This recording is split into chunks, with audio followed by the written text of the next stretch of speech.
Mkhonzeni uYehova nivuya, izani phambi kwakhe nimemelela. Yazini ukuba uYehova nguThixo yena, wasenza yena asisithi. Singabantu bakhe nezimvu ezaluswa nguye. Ngenani emasangweni akhe nibulela, ezintendelezweni zakhe nidumisa. Bulelani kuye, bongani igama lakhe elingcwele. Ngokuba uYehova ulungile, inceba yakhe ingunaphakade, ukunyaniseka kwakhe kukwisizukulwana ngesizukulwana. Masithandaze. Ungu-Alpha, ungu-Omega, usisiqalo wena ukwasisona esiphelo. Ubomi bethu Thixo usentendeni yesandla sakho, kumkani endini kakumkani.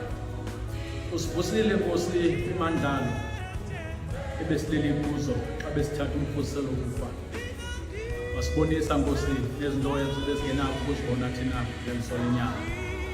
Xa liphuma ilanga sisondela phambi kobuso bakho sisithe Nkosi mzali, kumkani endini kakumkani. Sicela kumkani kakumkani uhlele ngezantsi, thabatha isitulo sakho sokucaka. Xa lizawuwe ilizwi lakho Thixo olungileyo, ulivulele iindawo zokuhlala ezizizweni zabantu bakho.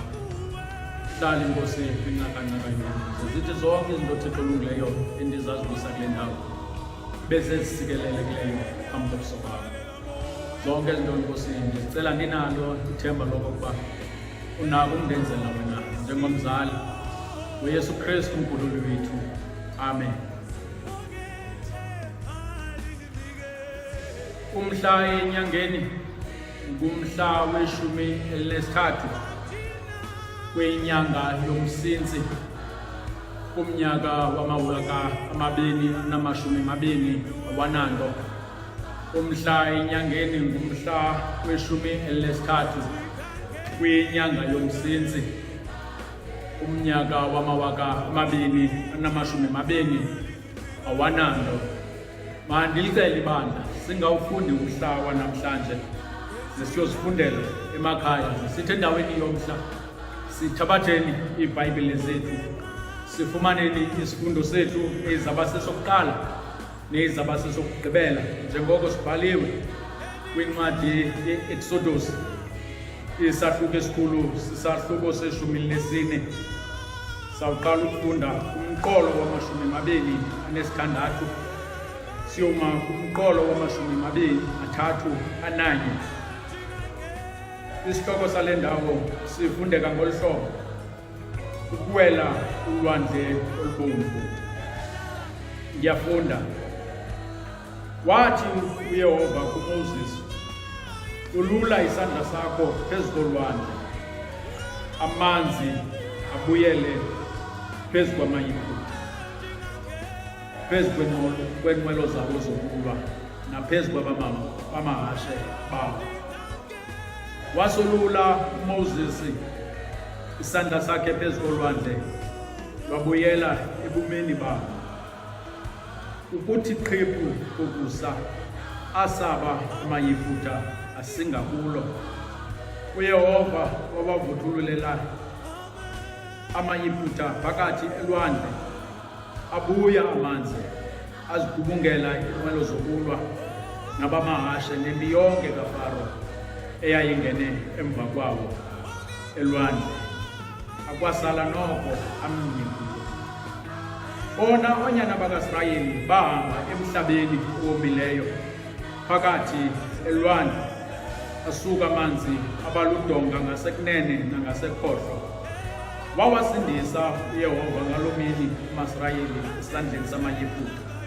AmaSirayeli awabona amayifutha efile eluncemeni lolwandle. Asibona amaSirayeli isandla esikhulu asibonakalisileyo uYehova kumayifutha. Bamoyika abantu uYehova, bakholwa nguYehova nanguMoses umkhonzi wakhe. Sawuthintelwa kuphela kwesahluko lilizwi lenkosi eli. Inkosi ehlala ezulwini mayilisikelele ilithamhlanqelise ngoku kude kube kunaphakade. Amen. Mandithabathe eli thuba ndibulise kumongameli, ndibulise kumagosa ebandla, abashumayeli bezwi likaThixo, oomama, amadodana, intombi, ulutsha, abantwana abancinci abangakwazi ukuzithethela phambi kobuso bukaThixo, oothemba noonothemba, iindwendwe ezikhoyo ngaphakathi emnubeni. Ndivumeleni bazali bam, ndithi molweni ngale ntseni. Sizawukhangela umgomo okanye i-theme eyelele kwesahluko besifunda kuso. Ndithe ndawuyijonga le vesi, andanqwenela kubeka lizwi, ndanqwenela nje into yobana ngaba ndibeke umgomo. Umgomo ke endiyinqwenela into yobana ngaba sihambe phezu kwawo marhamente, ngumgomo othi uthembekile uThixo. Yincwadi yemfuduko le, imfuduko yamaSirayeli,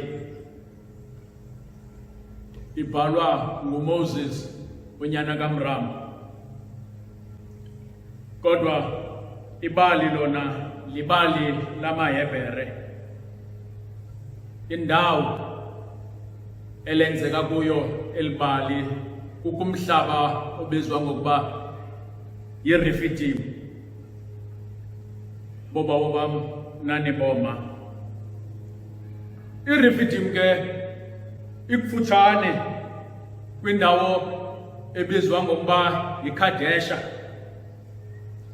Kadesha leyo engekho kude kuyaphi kwintaba zeHorebe, rhamente entle esekhona elizweni.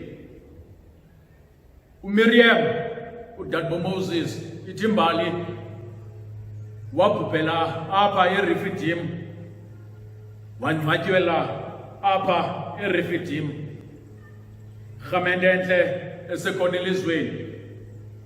Yaye enye into endiyaziyo ngeRefidim yimfazwe yamaSirayeli nama-Amaleki yayisenzeka apha eRefidim, apho wayethi uMoses akuphakamisa izandla oyisa amaSirayeli, athi akuzithoba oyisa ama-Amaleki.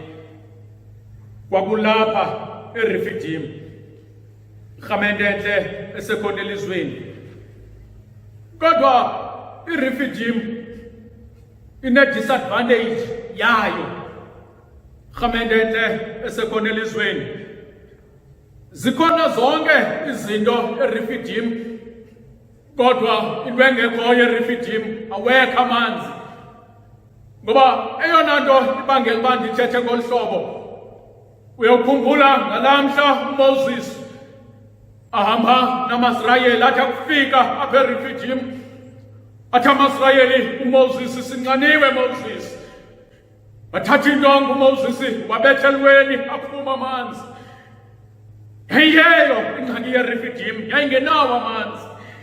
Rhamente entle esekhona elizweni, kodwa uthembekile yena uThixo, uthembekile uThixo. Eyona nto yayisenzeka eRefidim, eyona nto yayisenzeka apha eRefidim, amadoda namakhosikazi alapha eRefidim, eyona nto awayexakeke yiyo, ayexakeke ukondla intsapho kaFaro.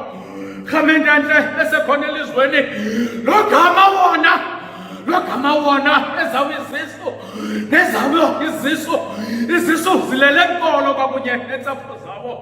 Rhamente entle esekhona elizweni, nantsi into yayisenzeka apha eRefidim, nantsi into yayisenzeka apha eRefidim.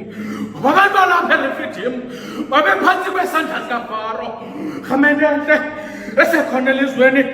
Kodwa ngoku basibona besephantsi kwesandla sikaFaro, basibona bephantsi kwengcinezelo sesandla sikaFaro. Rhamente entle esekhona elizweni, baphetheka kuba babantu baphetheka kuba babantu ngenxa kaFaro basebenza nzima babantu ngenxa kaFaro khamendente esekhona elizweni kuyo yonke loo nto kodwa kuyo yonke loo nto kodwa kuyo yonke loo nto they don't complain abakhali ngaloo nto leyo abacomplaini ngaloo nto leyo khamendente esekhona elizweni ngoba ndiva ingoma secaweni ethi azintsizini zethu iliso lakho liyabona kuminxeba zakho Thixo zimingona phakade khamendente esekhona elizweni eyona nto ndiyijongileyo kwaba bantu nangako uMoses sebakhuphile aba bantu apha yiphutha into esisimanga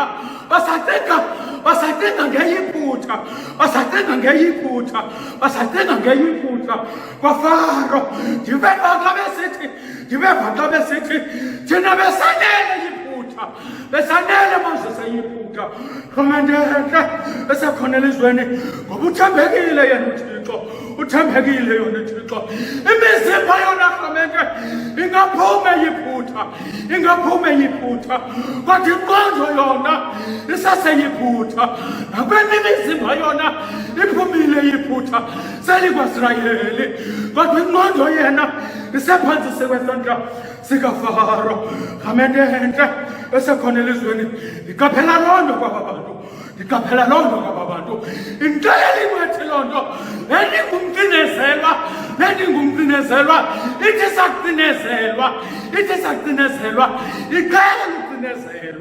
iqhela ucinezelwa kwenzeka loo nto kwaba bantu kwenzeka loo nto kula maIsrayeli khamendente esekhona elizweni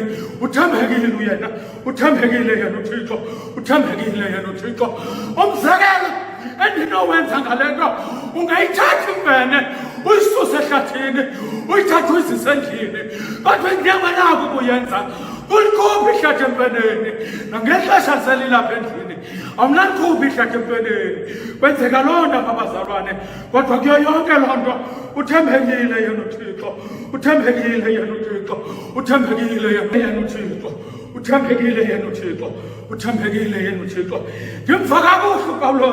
ndimva kakuhle uPawulos ndathetha nabandla aseGalati athi yimani ngoku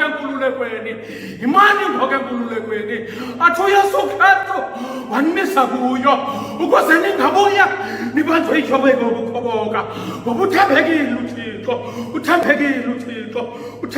uThixo ngaweve kakuhle khamendente amaIsrayeli nangoku sele lapha sephumile yiphutha asakhala Moses athi bengekho mangcwabana eyiphutha bendusisa apha ukuba sufele nhlangapho khamendente esekhona elizweni kodwa khawuva impendulo yomntu othembela kuThixo usani ukoyika nisalilibona usindiso ngoba la maIsrayeli niwabonayo ngoba la mayiphutha niwabonayo aniyiphendulile niwabone ngoba uYehova yena uyakunilwela ke nina niyawuthi twaka ngoba uthembekile wethu Thixo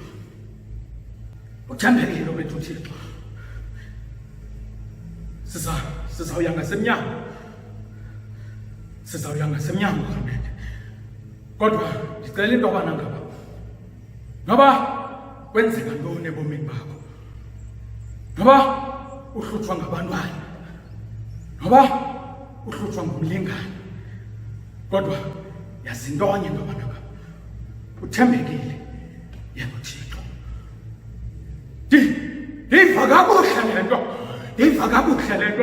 ndiva kakuhle le nto emveni koko uyona ephoswa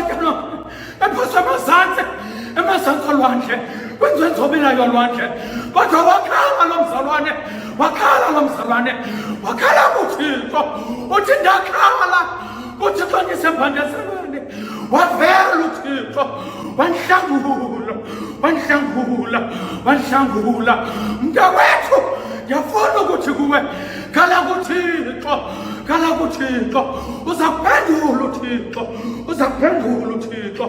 uza kuphendula uThixo athi umqulu wasekhaya ndamemeza kuYehova ndisembandezelweni wandinceda uYehova wanibeka endaweni ebanzi ngoba uthembekile uThixo, uthembekile uThixo.